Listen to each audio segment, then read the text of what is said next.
이전에 섬겼던 교회에서 송민숙 권사님이라는 분이 계셨는데 성경에 자기 이름이 있다고 자꾸 하시는 거예요.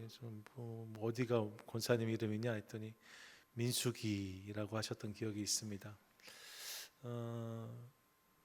저희가 성경을 이렇게 강해로 이어온 지 꽤 돼서 이제 안 다룬 본문이 많지 않은데요. 그 중에 하나가 민수기입니다. 그래서 민수기 36장까지 있는데 36번 할 건 아니고요. 10번의 시간에 압축해서 중요한 장면들 중심으로 민수기 말씀을 한 8주에 10주 정도 나누려고 합니다. 오늘은 그 시작인데요. 민수기 하면 백성 민자의 숫자 수를 쓰지요. 그래서 백성의 수라는 의미를 가지고 있습니다. 앞뒤로 인구 조사하는 장면이 나오고 이 이스라엘 백성들의 수가 기록되고 있기 때문에 성경을 번역할 때 가장 먼저 헬라어로 번역했는데 그 헬라어 번역이었던 70인역 성경에서 이 성경의 이름을 숫자들이라고 번역해 놓았어요. Numbers, 이게 민수기인 거지요. 하지만 히브리서 원어를 보시면 이 성경의 이름은 베미드바르입니다. 이게 첫 번째 단어예요. 이 성경의 첫 번째 단어가 베미드바르입니다. 베미드바르, 잘 아시겠지만 미드바르는 광야란 말이고요. 베라고 하니까 접속 전치사를 붙여서 광야에서라는 의미가 이 성경의 이름이라고 할 수 있습니다. 그래서 앞뒤로 인구조사가 물론 나오지만 사실 주된 내용은 이 백성이, 이스라엘 백성들이 출애굽한 이후에 광야에서 기록한 일들을 기록한 책, 이것이 민수기라고 할 수 있습니다. 실제로 1절이 이렇게 말씀하죠. 1절 같이 한번 읽습니다. 시작. 이스라엘 자손이 애굽 땅에서 나온 후 둘째 해 둘째 달 첫째 날에 여호와께서 시내 광야 회막에서 모세에게 말씀하여 이르시되. 아멘. 저들의 지금 삶의 자리가 어디입니까? 광야라는 거예요. 애굽에서 나온 후에 광야에서 하나님께 주신 말씀이 기록되는 것으로 본문이 시작되고 있습니다. 그럼 가장 먼저 무엇을 말씀하시는가? 그게 본문 2절, 3절, 4절인데 내용을 보시면 2절에서 너희는 이스라엘 자손의 모든 회중 각 남자의 수를 명수대로 계수하라고 말씀하시고 3절 보시면 이스라엘 중에 20세 이상으로 싸움에 나갈 만한 모든 자를 진영별로 계수하라고 말씀하세요. 4절에서는 각 조상의 가문의 우두머리 지파별로 한 명씩 세우라 말씀을 함께 이어가고 계십니다. 모든 회중 중에서 20세 이상으로 싸움에 나갈 만한 자들을 진영별로 지파별로 계수하라고 말씀하시는 거예요. 그러면서 함께 읽었던 5절부터 16절까지를 보시면 각 지파의 우두머리들을 한 명씩 정하시는데 누구의 아들 누구, 누구의 아들 누구라고 거듭하여 그들의 이름이 언급되고 있는 것을 확인합니다.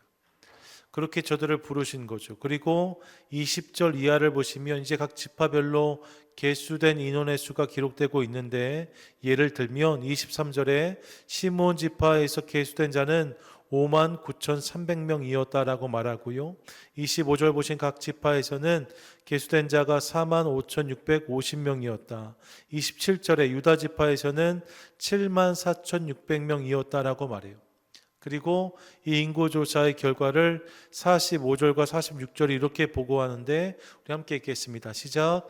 이같이 이스라엘 자손이 그 조상의 가문에 따라 20세 이상으로 싸움에 나갈 만한 이스라엘 자손이 다 계수되었으니 계수된 자의 총계는 60만 3,550명이었더라. 아멘. 이것이 민수기의 시작입니다. 광야에서 하나님이 인구의 계수를 말씀하시고 각 지파별로 몇 명이었는지가 보고되고 있는 본문이 시작이라고 할 수 있어요. 본문을 통해서 우리가 발견할 수 있는 몇 가지 메시지들이 있습니다. 첫째로 좀 본문을 대하면서 하나님이 부르신 자리가 말입니다. 출애굽이 끝이 아니라 시작이고 이후에 광야를 통과하는 과정까지가 그분의 부르심이란 사실을 깨닫습니다. 요즘에 공성수 계속 이어가고 있는데 지금 통독 성경 중심으로 본문을 읽어가잖아요. 지금 저 뒤에 계신 그 문정현 집사님이 작년에 통독 성경을 선물해 주셨는데 그 본문 스케줄이 딱 좋을 것 같아서 그걸로 저희가 좀 하고 있는 거거든요. 요즘에 저희 출애굽기 읽고 있어요. 출애굽기 읽고 있는데 바로가 정말 좀 어지간하다는 생각이 듭니다. 이스라엘 백성을 놓아줄 생각이 없습니다. 오늘 5, 6, 7장 읽고 또 그 다음 부분 읽어가고 있는데 10개의 재앙이 내리고 있는 와중에도 바로가 이 백성들을 놓아줄 생각을 안 합니다. 그렇게 강력하게 저들을 붙잡고 있다가 결국 하나님의 강권적인 역사로 출애굽의 은혜를 경험하게 되어지죠. 10개의 재앙이 지나고 출애굽의 역사를 경험합니다. 그리고 이후에 홍해를 건넜고 이들을 뒤쫓던 애굽의 군대가 홍해 가운데 수장되었을 때만 해도 정말 모든 것이 다 완료된 것처럼 끝난 것처럼 보였더랬습니다. 아, 이 정말 끝났구나, 모든 게 완성됐구나, 도착했구나 했었을 수 있어요. 빨래 끝 하는 것처럼 그런 느낌이 있는 거죠. 그런데 성경은 거기서 끝나지를 않는다는 거예요. 이후에 그들이 시내산에 도착해서 율법이 주어지는 내용들이 출애굽기 후반절과 레위기에 이어지고 있고 이후에 광야의 이야기를 소개하는 민수기가 이어지고 있는 것을 확인합니다. 이 출애굽기가 끝이 아니더라는 거죠. 이후에 광야의 시간이 시작되고 이어지고 있는 것을 봅니다. 그리고 이 시간을 통해서 당신의 백성들을 빚어가시는 하나님을 만나게 되는 거예요. 우리를 향한 그분의 계획과 부르심이 출애굽이 끝이 아니란 사실을 깨닫습니다. 광야에까지도 그분의 부르심은 이어져 있는 거죠. 예, 여러분, 우리의 구원이 그렇다는 사실을 깨달아요. 예수를 주로 믿고 예수 그리스도를 내 삶의 구주로 고백하는 것은 귀한 일입니다. 그렇게 우리가 출애굽을 경험합니다. 세상에 속한 자였는데 예수 그리스도를 믿고 고백함으로 이제 하나님의 자녀가 되는, 그분의 백성이 되는 출애굽의 은혜가 우리 삶 가운데 주어지게 되었습니다. 이 일은 무엇과도 비교할 수 없는 기쁨이고, 그래서 어떤 분은 내가 받은 황홀한 구원이라고 자신의 구원을 표현했어요. 좀 황홀한 구원이죠. 우리 힘과 능력으로 되어지지 않는데 그분의 은혜로 구원을 경험한 것입니다. 이 은혜가 우리 삶 가운데 주어졌어요. 하지만 여러분, 거기서 우리 삶이 끝나지 않는다는 사실을 함께 기억하자는 거죠. 구원받고 우리 삶이 끝이 아니라는 거예요. 구원이 내 신앙의 완성이 아니라는 거죠. 구원받았다면 이제 인생이라는 광야 속에서 하나님의 자녀답게, 예수님의 제자답게 빚어지는 시간이 또한 필요하다는 사실을 깨닫습니다. 이를 통해 그분을 알아가고 닮아가는 것, 거기까지가 그분의 부르심인 거죠. 이런 학교에 가는데 말입니다. 합격 통지서를 받았어요. 합격 통지서를 받았어요. 그렇다고 합격 통지서를 받은 거에 만족해서 학교에 들어가서 공부하지 않고 졸업장 따지 않으면 사실 아무런 의미가 없을 수 있잖아요. 합격 통지서를 받았다면 이제 그 통지서를 가지고 학교에 입학하는 게 필요한 거 아니겠습니까? 그 학교에서 필요한 전공을 공부하고 그 공부를 통해서 필요한 사람으로 살아가는 것, 여기까지가 사실 우리의 공부의 목적이라고 할 수 있잖아요. 마찬가지라는 거예요. 구원은 하나님 나라의 합격 통지서라고 말씀드릴 수 있습니다. 이제 이를 받았다면 그 나라에 속한 백성다운 삶에 도전해야 된다는, 그 길을, 그 여정을 시작해야 된다라고 말씀하고 있는 거예요. 출애굽했다면 이제 광야의 훈련, 광야의 학교가 우리 삶 가운데 필요하다라고 말씀하고 있는 거죠. 거기에서 누리는 은혜가 있고 감격이 있다라고 성경은 말씀하고 있습니다. 그 이야기가 민수기에 담겨져 있는 거예요. 광야에서, 이 사실을 기억하며 광야에서의 훈련까지가 우리를 향한 그분의 부르심인 것을 기억하며 오늘의 삶에서 그 훈련을 잘 감당하는 저와 여러분, 우리 모두 되시기를 간절히 소망합니다. 아멘. 둘째로, 본문을 대하면 저는 하나님은 사람을 세워서 역사하신다는 사실을 한 번 더 깨닫습니다. 사실 여러분, 우리 하나님은 혼자서도 능히 모든 일을 넉넉히 하실 수 있는 전능하신 하나님이십니다. 믿으시죠? 아멘. 믿으시죠? 아멘. 출애굽기 때를 기억해 보세요. 당대 최강국인 애굽의 바로를 상대하시는데 하나님은 많은 손길을 필요로 하지 않으십니다. 아론과 모세와 아론을 보내서 메시지를 전하라고 하시고 사실 나머지 일은 다 그분이 혼자서 하세요. 온 땅의 개구리가 들끓게 하는 일도, 이가, 파리가, 온역이, 독종이 창궐하는 일도 다른 이의 도움이 필요 없습니다. 너희가 좀 파리를 몰아왔으면 좋겠다, 일을 좀 뿌렸으면 좋겠다, 이렇게 말씀하지 않으세요. 그냥 하나님 혼자서 이 일을 온전히 다 이루실 수 있습니다. 온 땅을 아드아먹으로 덮는 일은 하나님 말씀 한마디면 끝나는 일이에요. 그분은 혼자서 모든 일을 넉넉히 하실 수 있는 전능하신 분이십니다. 그런데 그 하나님께서 본문 2절을 보시면 백성을 계수하라고 말씀하세요. 그 명수대로 계수할지니 라고 하시고, 3절에서도 보시면 20세 이상으로 싸움에 나갈 자, 즉 하나님의 군대에 함께할 자, 하나님 군대에 쓰임받을 자를 계수하라고 말씀하고 계십니다. 계수하라고 하니까 단순히 수를 헤아린다 정도로 이해하실 수 있는데, 사실 원어를 보시면 2절에서 계수하다라는 말은 히브리어로 나사란 단어를 사용했어요. 이 나사란 단어는 들어 올리다, 취하다라는 의미를 가지고 있습니다. 그냥 그 사람들을 일으켜 세워라, 그 사람들을 들어 올려라, 그 사람들을 취하라 말씀하고 계신 거예요. 3절에서도 계수하되라고 말하는데 같은 계수를 말하지만 사실 원어가 다릅니다. 3절에서 히브리어는 파카드라는 단어예요. 이 파카드는 계수하다라는 의미와 함께 임명한다는 의미를 가지고 있습니다. 임명하다. 저도 임명 권사님 계신데, 네, 임명하다 이렇게 되어져 있어요. 무엇입니까? 하나님께 당신과 함께할 사람들을 들어 올리시고 그들을 임명하셨다는 것. 이 부르심이 이 계수의 내용인 거죠. 실제로 4절에서는 각 지파의 우두머리들을 하나씩 정하라고 하십니다. 4절 같이 한번 읽겠습니다. 시작. 각 지파의 각 조상의 가문에 우두머리 한 사람씩을 너희와 함께하게 하라. 아멘. 각 지파별로 우두머리를 세우라고 말씀하세요. 그리고 실제로 5절 이후로 보시면 그렇게 지파별로 역할할 사람들의 이름이 호명되고 있는 것을 확인합니다. 뭐예요? 지금 하나님이 당신과 함께 싸울 자들, 당신을 위해 싸울 군대를 조직하고 계신 거예요. 하나님이 지금 이스라엘 백성들을 당신의 군대로 빚어가고 계신 것을 확인하게 되어지는 거죠. 하나님 혼자서도 넉넉히 싸우실 수 있는데, 하나님 혼자서도 모든 것을 이루실 수 있는데, 굳이 우두머리를 세우시고 그들을 부르시고 임명하심으로 당신의 군대가 되게 하셨다라고 말씀하고 있는 거죠. 여러분, 우리 하나님은 당신의 사람들을 부르시고 그들을 통해 당신의 역사를 이루시는 하나님이십니다. 하나님이 사람을 통해서 일하세요. 그분의 손이 짧아서가 아닙니다. 그분이 뭘 모르셔서가 아닙니다. 모든 것을 아시고 모든 것을 하실 수 있지만 그 하나님이 오늘도 우리 가운데 사람을 통해서 역사하신다는 거예요. 그런 맥락에서 저와 여러분이 그렇게 하나님께 쓰임받는 인생이 될 수 있기를 간절히 소망합니다. 여러분 스스로 자문해 보세요. 하나님이 오늘 나를 통해 무슨 일을 이루고 계신가?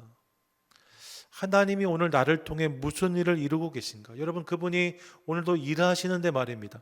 그 하나님은 사람을 통해서 일하신다니까요. 그러면 나를 통해서도 그분이 하실 일들이 분명히 있습니다. 나를 통해 무슨 일을 하고 계신가를 물을 필요가 있어요. 여러분 한번 생각해 보세요. 하나님이 오늘 나를 통해서 어떤 일을 하고 계신가 자문해 보십시오. 묻는 순간 떠오르는 일들이 있다면 여러분 감사한 일입니다. 이 일에 감격하며 그 일을 더욱 충성되게 감당하는 우리가 될 수 있기를 원해요. 혹시 여러분 이 질문 앞에서 아무것도 떠오르지 않는 분이 계실 수 있다고도 생각합니다. 하나님 오늘 사람을 통해서 일하시는데 나를 통해 무슨 일을 하시는가라고 스스로 물어보면 나를 통해서는 아무것도 하시지 않는 것처럼 느껴지는 분들이 계실 수 있어요. 그렇다면 여러분 오늘부터 쓰임받음의 은혜를 사모하십시오. 하나님이 나를 통해서 어떤 일인가를 하기 원하시는데 말입니다. 주님, 내가 그것을 깨닫게 하시고 나를 향한 부르심을 깨닫게 하시고 그 부르심을 잘 감당하는 하나님의 군대, 하나님의 사람으로 내가 쓰임받게 해주시옵소서. 함께 기도할 수 있기를 원해요. 여러분 믿으세요. 그분이 오늘도 나를 통해 일하기 원하세요.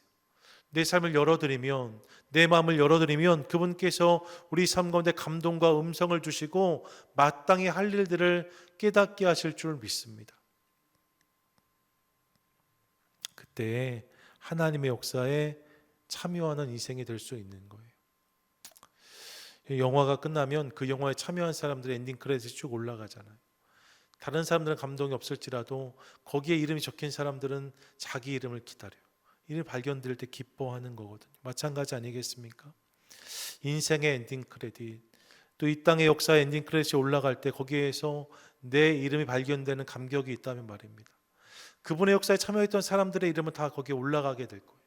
거기에 내 이름이 발견되는 감격이 있다면 얼마나 감사할까 생각해 보았습니다. 바라기는 오늘도 이 땅에서 당신의 일을 이루시는 하나님, 그분을 기억하며 하나님, 나의 인생이, 우리의 삶이 그분 손에 붙들려서 쓰임받는 것 되게 해주시옵소서. 함께 기도하는 저와 여러분 되시기를 축복합니다. 아멘. 끝으로 본문을 대하면서 하나님 앞에 기타 등등의 인생은 없다는 사실을 깨달았습니다. 기타 등등은 없다는 거예요. 오늘 본문의 마지막 부분이 45, 46절이잖아요. 45, 46절 우리 한 번 더 읽겠습니다. 함께 읽습니다. 시작. 이같이 이스라엘 자손이 그 조상의 가문에 따라 20세 이상으로 싸움에 나갈 만한 이스라엘 자손이 다 계수되었으니 계수된 자의 총계가 60만 3,550명이었더라. 아멘. 여러분 보세요. 이들의 수를 마지막으로 합계하면서 60만 3,550명이었다라고 기록하고 있습니다. 사실 우리는 이 부분에 큰 감흥이 없을 수 있어요. 저라면 60여만 명 되었다라고 해도 충분할 것 같습니다. 아니요, 그냥 그날 이스라엘 백성들이 생각보다 많았다, 상당수였더라라고 말해도 될 것 같습니다. 사실 앞에도 20절부터 44절까지 지파의 인원수가 쭉 보고되고 있거든요. 읽지 않았어요. 너무 지루하다 느끼실 수 있으니까 말입니다. 어느 지파에서 몇 명, 어느 지파의 몇 명의 이 기록이 이어지고 있습니다. 사실 여러분 이 부분은 우리의 관심사가 아닙니다. 본문을 대할 때 이것이 나에게 무슨 의미가 있나 자문하실지도 몰라요. 그런데 하나님은 이 숫자를 다 세시고 기록하게 하십니다. 전체를 60여만 명이라고 기록하지 않으시고 60만 3,550명이라고 분명하게 기록하고 계세요. 지파별로도 몇만, 몇천, 몇백, 몇십 명까지를 일일이 기록하게 하십니다.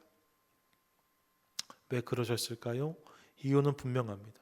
그들 하나하나가 다 하나님의 관심사였기 때문에, 그들 하나하나가 다 하나님께 소중한 사람들이었기 때문에 하나님의 그들의 수를 그냥 이하 생략이라고 말씀하지 않으시고 기타 등등이라고 말씀하지 않으시고 다 세시고 부르고 계신 것을 확인하게 되어지는 거예요. 여러분, 하나님께는 기타 등등이 없다는 사실을 깨닫습니다. 하나님 앞에 기타 등등은 없다는 거예요. 실제로 여러분 이 말씀이 익혀졌을 그날을 상상해 보세요. 어느 지파 사람들은 몇만, 몇천, 몇백, 몇십 명이었다라고 말할 때마다 말입니다. 자기 지파가 불리기를 기대하고 자기 지파가 불렸을 때는 몇만, 몇천, 몇백, 몇십 명이라고 말할 때 그 중에 내가 포함되어 있다는 사실에 감격하며 박수쳤을지 모릅니다. 하나님이 그렇게 나를 보시는구나. 하나님께서 그렇게 나를 아시는구나. 하나님께서 우리 지파에 관심이 있으시구나. 이것을 깨달을 수 있는 은혜가 있었다는 거예요. 여러분 이것이 얼마나 감동인지 모릅니다. 하나님 그분이 나를 아신다. 여러분 이게 큰 감동이에요. 한 사람의 가치가 점점 희미해져가는 시대를 살고 있습니다. 한 사람의 수고를 별로 인정하지 않습니다.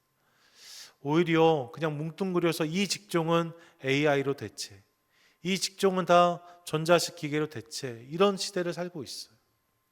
우리 회사에서 일하는 사람들 중에 어떤 사연이 있고 어떤 문제가 있어서 왜 일하지 않으면 안 되나 이런 거에 관심이 없습니다. 통째로 한 파트를 다 날려버려요. 그리고 AI로 대체하는 그런 시대를 살아가고 있습니다. 소련의 독재자였던 스탈린은 한 명의 죽음은 비극이지만 100만 명의 죽음은 통계일 뿐이라고 말했어요. 한 사람이 죽는 건 비극일 수 있지만 100만 명의 죽음은 통계라는 숫자일 뿐이라는 거예요. 원 오브 댐인 거죠. 이 여러분 무리로 퉁쳐서 세상을 이해하고 바라보는 그런 시대를 우리가 살고 있습니다. 그러다 보니까 나의 의미가 없어요.